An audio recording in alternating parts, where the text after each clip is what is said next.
Bienvenidos a Alianza, una comunidad para todas las familias.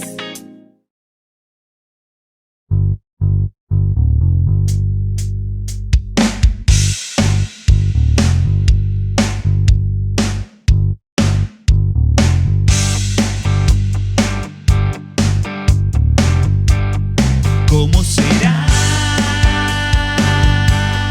¿Cómo será? ¿Alguna vez pensaste cómo será? ¿Qué se sentirá? ¿Qué se sentirá? ¿Alguna vez pensaste que se sentirá?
Muy buenos días a todos, que el Señor les bendiga, querida familia de fe. Nos acercamos nuevamente al Señor, nos acercamos nuevamente a su palabra en esta mañana a través de las redes sociales que nos permiten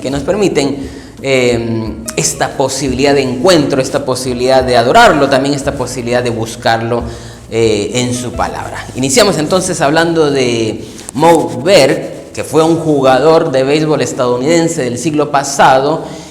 Y como cosa llamativa, tenía una amplia educación superior. Esta amplia educación superior incluía un doctorado y títulos de Princeton y la Sorbona. También es llamativo que sirvió como espía durante la Segunda Guerra Mundial. Y de hecho hay una película que está basada en su historia que se llama El Catcher Espía o El Catcher era un espía. Es el título que ustedes pueden buscar a través del internet, a través del YouTube, que ahí pueden encontrarla. Bueno, el punto no es este. El punto es que cuando yo vi las diferentes habilidades de este hombre, pensé en la gran capacidad que tenemos para desarrollar diferentes habilidades, diferentes cosas, ¿no? Algunas de estas habilidades las tenemos natas, es decir, nacemos con ellas. Otras hemos dedicado tiempo y esfuerzo para capacitarnos y desarrollarlas y hacerlas mejor. Otras, las circunstancias tal vez generaron el ambiente, generaron el momento para que nosotros pudiéramos desarrollar ese tipo de habilidades. En la vida de fe, en la vida espiritual también tenemos talentos, también tenemos dones que hemos recibido por parte de Dios para la edificación, para la bendición y el crecimiento de la iglesia, con un alcance evidentemente y un impacto hacia la sociedad, o por lo menos esto debería de ser, y un impacto evidentemente positivo. ¿Es positivo el impacto de la iglesia en la comunidad? Bueno, una pregunta aparte. Algo de esto vamos a estar entonces hablando en esta mañana bajo el tema "Vamos chicos, cada uno a lo suyo". Vamos chicos, cada uno a lo suyo. Ese es el tema de esta mañana, que lo vamos a estar viendo a través del libro de Hechos, capítulo 6. Muy bien, coloquémonos un poco en contexto. Lucas deja por un momento la historia de la persecución por las autoridades religiosas que habíamos visto en capítulos anteriores y nos cuenta de algunos conflictos internos de los cristianos de Jerusalén que a pesar de haberlos descrito como de un único corazón y de una única mente en el capítulo 4, versículo 32, Lucas ahora va a pintar un cuadro más realista de la vida cristiana. Y este cuadro realista requerirá nuevas formas o distintas formas de administrar la iglesia. Bueno, ¿cómo nos vamos a acercar entonces a nuestro texto en esta mañana? En 3 momentos. Primero vamos a ver el problema que se evidencia acá. Vamos a Hechos, capítulo 6, versículo 1. Vemos en pantalla, dice así: En aquellos días, al aumentar el número de los discípulos, se quejaron los judíos de habla griega contra los de habla aramea de que sus viudas eran desatendidas en la distribución diaria de los alimentos. Bueno, aquí, ¿cuál es el problema? ¿Cuál es el problema acá? El problema es que hay una tensión entre los hebreos y los helenistas. Parece que había 2 identidades culturales diferentes. Los helenistas serían creyentes grecoparlantes enraizados e influidos por la cultura helenista. Y los hebreos, ¿sí?, serían miembros arameoparlantes enraizados y forjados en la cultura judía. Ahí están estos 2 grupos, entonces, por lo menos de lo que se nos cuenta acá. Estas comunidades entonces no eran uniformes y muchos conflictos surgieron a causa de las diferencias culturales, como evidentemente se ve acá. Algo a tener en cuenta para entender este pasaje es que el Antiguo Testamento ordenaba el cuidado de las viudas que no tenían formas de sustento o familiares que pudieran hacerse cargo de ellas. De algo de esto van a hablar las cartas pastorales, por si les interesa el tema. El judaísmo se tomó esta responsabilidad muy en serio, pero debido a que se consideraba algo especial ser enterrado en la tierra de Israel, entonces muchos judíos extranjeros venían a pasar sus últimos días a la tierra de Israel. Así es que luego morían y dejaban ¿a quiénes? A un grupo desproporcionado de viudas. Y este es el problema social urbano de Jerusalén, que se extendió también a la iglesia, como vemos aquí, y está claro y es evidente en este pasaje. Porque a veces quisiéramos entender como una iglesia fuera del contexto social, y no es así. A partir de esto pienso yo que pienso en aquellos cristianos que quieren espiritualizar todo, ¿no? Pensando que la iglesia es una especie de entidad asintomática, es decir, se reconoce pecadora, pero como que no manifiesta los síntomas. En otras palabras, como somos creyentes, como somos iglesia, como somos comunidad, no podemos tener problemas. Todos debemos de ser santos absolutos, ¿no? Santos absolutos.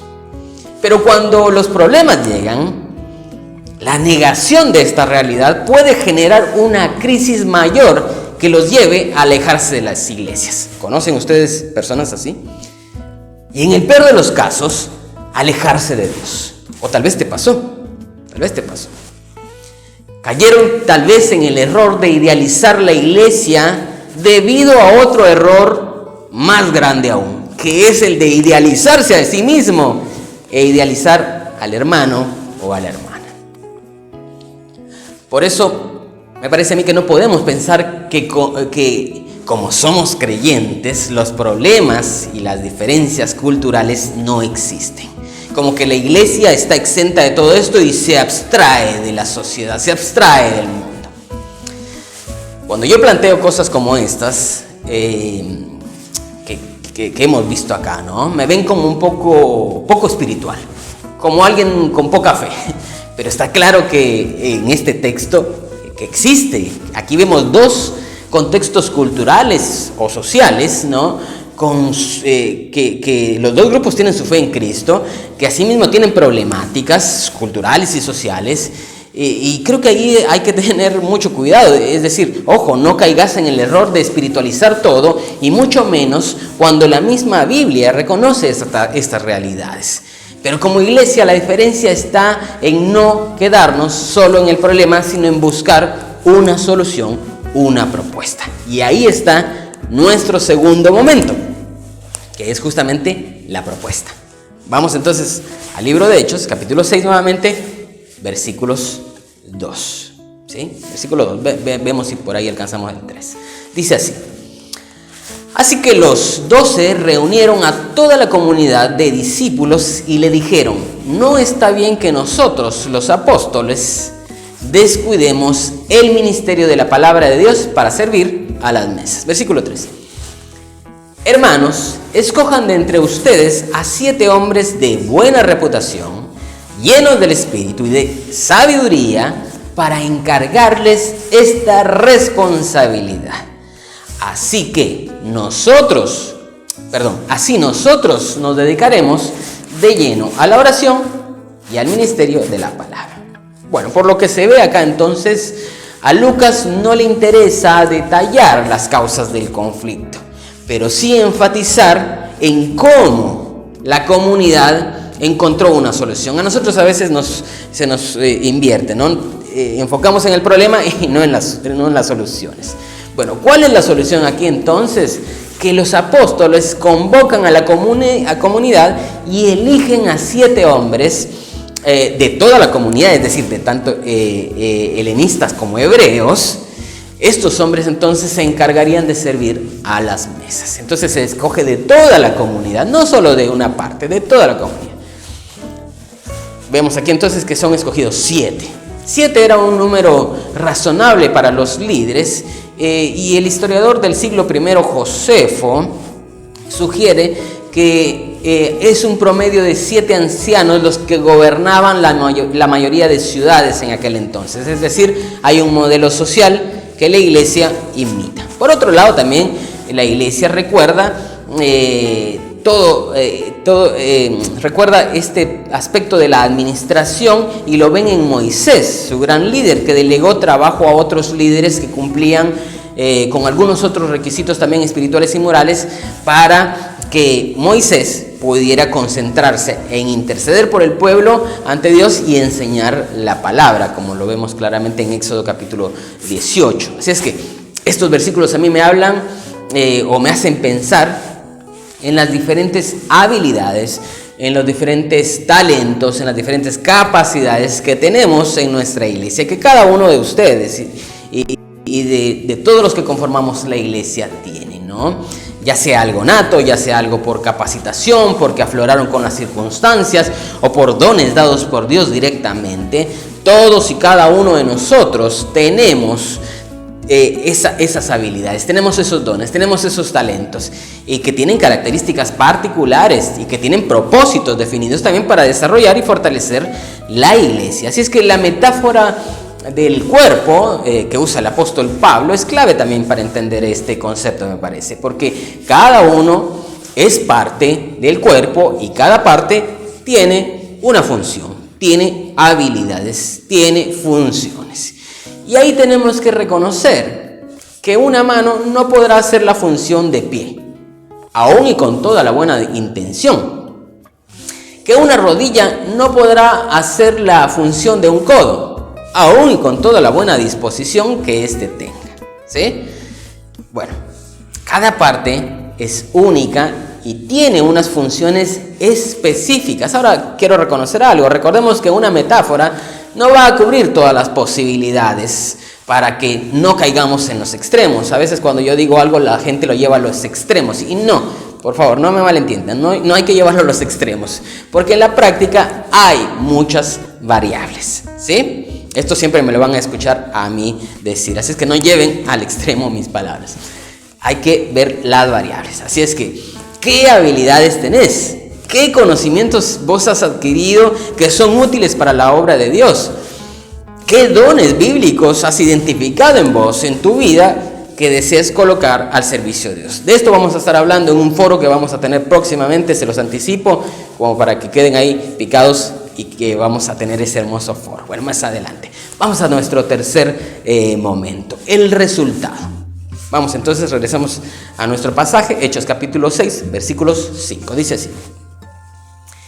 Esta propuesta agradó a toda la asamblea. Escogieron a Esteban, hombre lleno de fe y del Espíritu Santo, y a Felipe, a Prócoro, a Nicanor, a Timón, a Parmenas y a Nicolás, un prosélito de Antioquía. Los presentaron a los apóstoles, quienes oraron y les impusieron las manos. Y la palabra de Dios se difundía. El número de los discípulos aumentaba considerablemente en Jerusalén, e incluso muchos de los sacerdotes obedecían a la fe. Bueno, espectacular. ¿Cómo es el resultado? ¿Viste? Pasamos por el problema, por la propuesta y estamos hoy en el resultado. Estos 7 hombres no se dedican solamente al servicio social, también ejercen el servicio de la palabra de Dios. Por eso yo te digo que no es de absolutizar todo, pero hay ciertos principios que podríamos ayudar que nos pueden ayudar a entender una mejor administración dentro de la iglesia. Así es que estos hombres también sirven en la palabra de Dios, anuncian, enseñan, bautizan, como muestra también está Esteban y Felipe para entender esto. Así es que Lucas da a entender que no se quiere establecer cargos o puestos ni una jerarquía dentro de la comunidad, sino que le importa realzar el asunto central, es decir, una comunidad con dones, una comunidad con habilidades, con talentos que sirve a Dios. Así es que, superado el conflicto y restablecida la solidaridad con los pobres, la palabra de Dios sigue creciendo y el número de los discípulos se multiplica. Porque hubo una buena administración, porque cada uno se dedicó a lo suyo, porque los dones fueron bien administrados, ¿no? El hecho de que estos 7 hombres tengan nombres griegos sugiere que son inmigrantes judíos de primera o segunda generación en Palestina, ¿sí? Así es que, por lo tanto, son miembros de una minoría ofendida, como lo vemos en el texto, el problema que dejamos ahí atrás, ¿no? Uno es incluso prosélito, un ex gentil que se había convertido al judaísmo. Muchos de ellos vivían en Antioquía, como se ve en el capítulo 11, versículo 19 de Hechos. Así es que aquí pienso en una Argentina. Pienso en Argentina conformada por nuevas migraciones. Y digo nuevas migraciones porque cada uno va sumándose a la migración anterior. La migración italiana, la migración alemana, la nueva migración alemana, la nueva migración italiana, la nueva migración paraguaya, bolivianos, peruanos, brasileños, colombianos, senegaleses, venezolanos, entre otros muchos. Cada nueva migración deberá transitar en el marco de la fe diferentes etapas, donde la primera etapa será inevitablemente mimetizarse étnicamente, es decir, se unirán colombianos con colombianos, se unirán venezolanos con venezolanos, alemanes con alemanes, ¿sí? Brasileños con brasileños, judíos con judíos, por lo que ya muchas iglesias han pasado también con el tiempo. Así es que aquí es importante cómo otras iglesias ya han pasado por esta situación en el pasado, pero el Espíritu también les guiará a caminar con el otro en la diferencia, pero también en la unidad de una misma fe, de un mismo Espíritu y de un mismo Señor. Así es que aquí estamos, ante un mensaje que nos dice vamos, cada uno a lo suyo, cada uno tiene habilidades, cada uno tiene diferentes dones, diferentes talentos. Aquí lo que falta es disposición y compromiso. ¿Estás dispuesto vos? ¿Estás comprometido con la Iglesia Alianza? ¿Querés servir a Dios en la iglesia? ¿Te parece que podemos caminar juntos y poder glorificar al Señor e impactar a nuestra comunidad? Bueno, vamos chicos, caminemos juntos. Todos y cada uno de ustedes tienen dones, habilidades, talentos. Todos y cada uno de nosotros los tenemos. ¿Por qué no unirnos y ponernos en disposición y en servicio al Señor? ¿Me acompañas a orar en esta mañana? Oremos. Señor, estamos muy agradecidos con vos, porque en tu misericordia, en tu amor y en tus propósitos, vos nos has dado diferentes dones, diferentes habilidades, diferentes talentos a cada uno de nosotros y nosotras, para poder ser de bendición a otras personas, para poder ser de bendición internamente en la iglesia y para poder ser de bendición también hacia afuera, hacia nuestra comunidad, hacia nuestro barrio, hacia nuestra familia, hacia nuestros vecinos, Padre Celestial. Y tenemos que preguntarnos qué impacto hemos causado nosotros en nuestros vecinos o en nuestras familias o en nuestra sociedad. Qué impacto como creyentes y con todo lo que vos nos has dado hemos causado en los que están a nuestro alrededor. ¿Ha sido positivo el impacto que hemos causado nosotros? ¿O por esa perfección que nosotros queremos mostrar, no hemos podido entender que lo que vos querés en nosotros es disposición a ser utilizados por vos y no caer en el juego de creernos que nosotros somos mejores que los demás por los dones que tenemos, por las habilidades que tenemos, sino que lo que nos ha sido dado para bendición. No lo ocultemos bajo un balde, no lo ocultemos en nuestras vidas. Ayúdanos, Señor, a poder ser ministros, cada uno de nosotros y nosotras, ministros de un servicio a los que nos rodean, a quienes están en nuestra iglesia y que caminan con nosotros y a quienes están fuera de ella. Ayúdanos, Padre Celestial, a poder entender, a poder recibir, Padre Celestial, de vos la claridad de cuáles son nuestros dones, nuestras habilidades, nuestros talentos. Y entonces, Señor, danos la humildad y danos la disposición de poderse ponerlo a tus pies y que vos lo utilices, Padre Celestial, para glorificar tu nombre y para bendecir a tu iglesia Alianza, para bendecir a tu iglesia en cada uno de los lugares que vos estás, porque donde 2 o 3 están, ahí estás vos, Padre Celestial. Muchísimas gracias, Señor, por esta bendición de reconocernos bendecidos por vos, usados por vos, de reconocernos en todos los dones y habilidades. Perdónanos, Señor, si los hemos guardado, si no los hemos usado, si los hemos tergiversado, si los hemos puesto en el lugar que no corresponde. Porque si yo he recibido la posibilidad de ser pastor, apóstol o profeta, no es para sentirme glorificado, sino para ponerme en servicio del otro. Que ayúdame, Señor, y ayúdanos a cada uno de nosotros a no glorificar lo que nos das, sino en humildad ponerlo a tus pies. Y entonces será exaltado, pero no porque lo exalte mi ego, sino porque lo exaltes vos, en tu gracia. Muchísimas gracias, Señor. Bendito tu nombre. Te alabamos, Señor, y ponemos nuestros dones a tu servicio.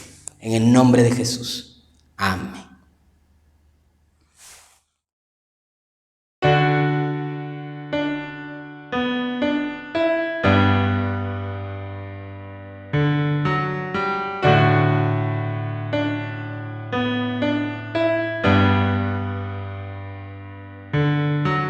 Hablaba de amar y no juzgar, vivía para darles libertad. Se mostraba con impíos sin pudor, sanaba con ternura y compasión.